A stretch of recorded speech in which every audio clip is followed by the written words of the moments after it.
Arya Bima, seorang politisi PDI Perjuangan, bercanda pada saat mengucapkan selamat kepada Budi Aris Setiadi yang baru aja nih dilantik menjadi Menteri Komunikasi dan Informatika.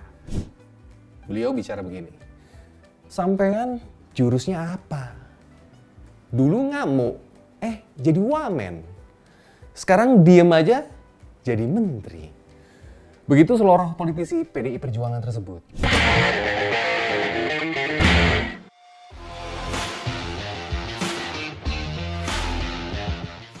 Cerita tersebut bukan gue dengar dari Mas Arya Bima loh ya. Tapi ini justru diceritain sama Bang Budi Ari ke kita-kita menjelang wawancara eksklusif di podcast Blak-Blakan kemarin. Nah, yang belum tahu dan baru tahu nih, silakan tonton episode ini ya, oke? Begitulah guys. Pastinya bukan cuma Arya Bima, iya kan? Tapi hampir semua netizen pasti auto ingat peristiwa tahun 2019 lalu tuh, iya kan? Nah, sebenarnya lucu juga loh kalau kita ingat. Lo inget nggak?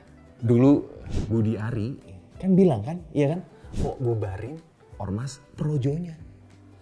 Lo inget nggak yang waktu itu dia ngancem, ya kan? Ngancem bubar lantaran protes pas Opa Wowo nih diangkat menjadi Menteri Pertahanan. Nggak lama kemudian Bang Budi Ari diangkat deh jadi Wakil Menteri Desa, Pembangunan Daerah Tertinggal dan Transmigrasi.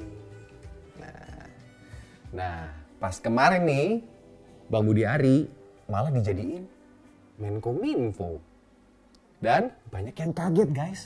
Iya kan? Termasuk gue juga. Kaget sambil nanya-nanya. Wah, kok bisa sih? Iya kan? Lu kan pasti juga gitu kan?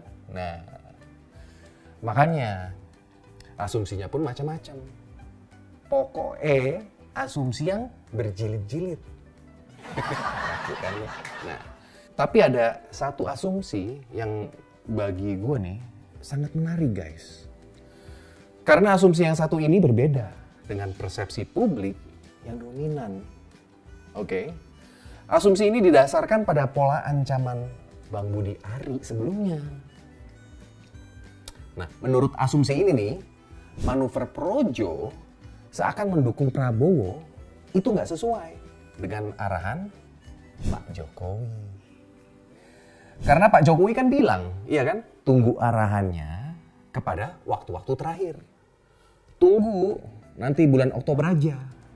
Waktunya KPU nih membuka pendaftaran pasangan capres dan cawapresnya. Oke.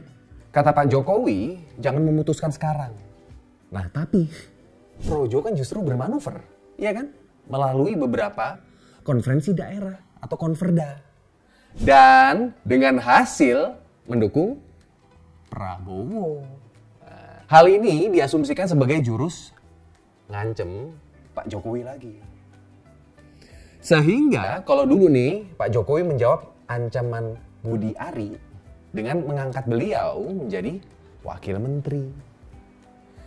Nah sekarang nih ancamannya dijawab dengan menaikkan jabatannya dari wamen menjadi menteri.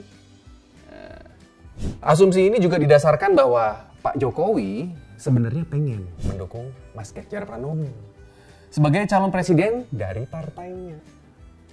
Nah, Om Wowo nih cuma didukung sebagai cawapres, bukan sebagai capres. Pak Jokowi dinilai nggak mungkin berkhianat kepada PDI Perjuangan guys, yang telah membesarkan karirnya dan telah mengawal pemerintahannya selama 2 periode. Dan lu juga pasti inget kan, masih ada Bobi dan Gibran di PDIP, iya kan? Nah, namun asumsi ini mengandaikan nih Projo punya kepentingan tertentu, sehingga Projo bermanuver melalui konferda tadi.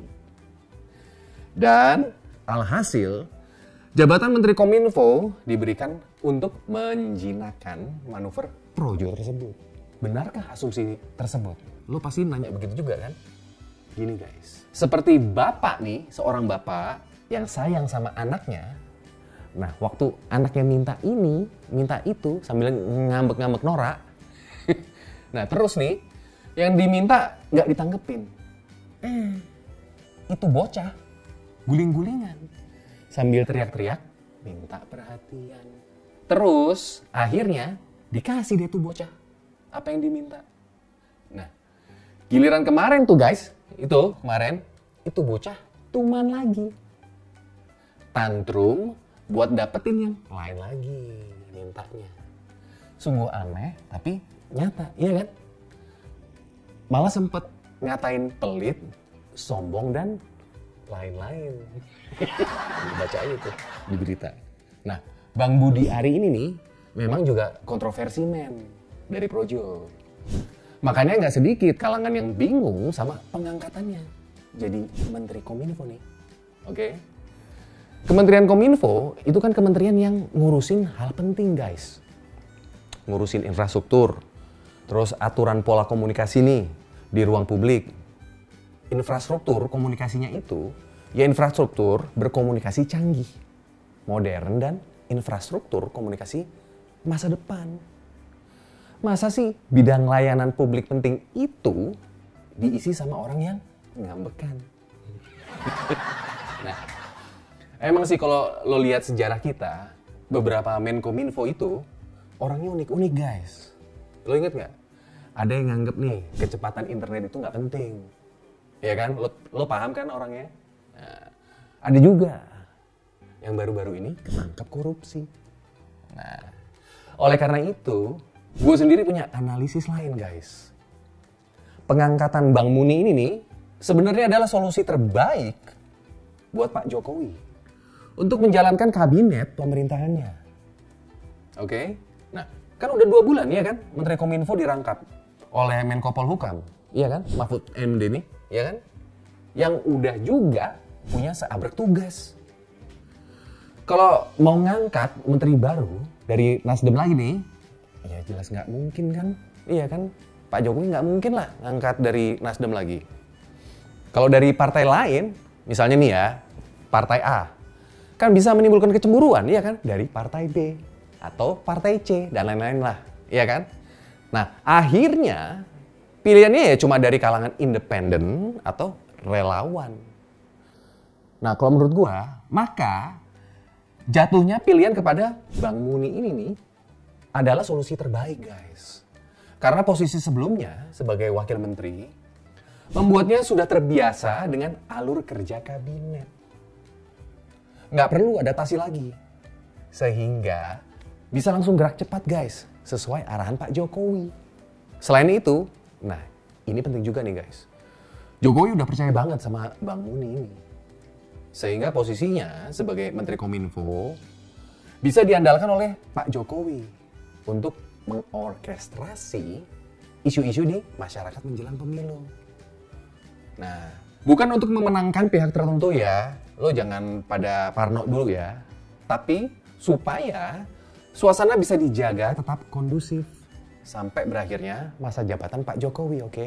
Sebagai presiden nih. Jadi beliau bisa soft landing. Nah, tapi pengangkatan Bang Budi Ari nih sebagai Menkominfo itu juga kayak jebakan Batman dari Pak D. Jokowi.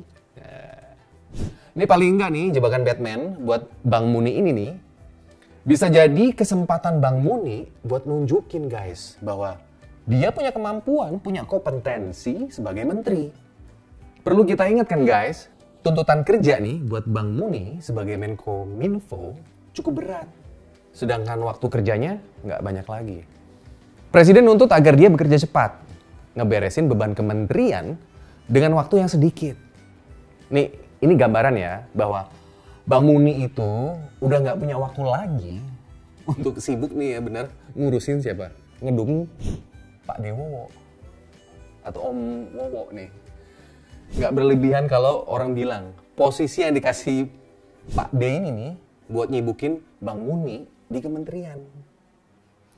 Sepertinya pengangkatan ini sebagai usaha untuk menghapus rekam jejaknya saat jadi Wamendes. Yang prestasinya hanya sibuk dukung Opa Wowo sebagai capres yang paling berpengalaman.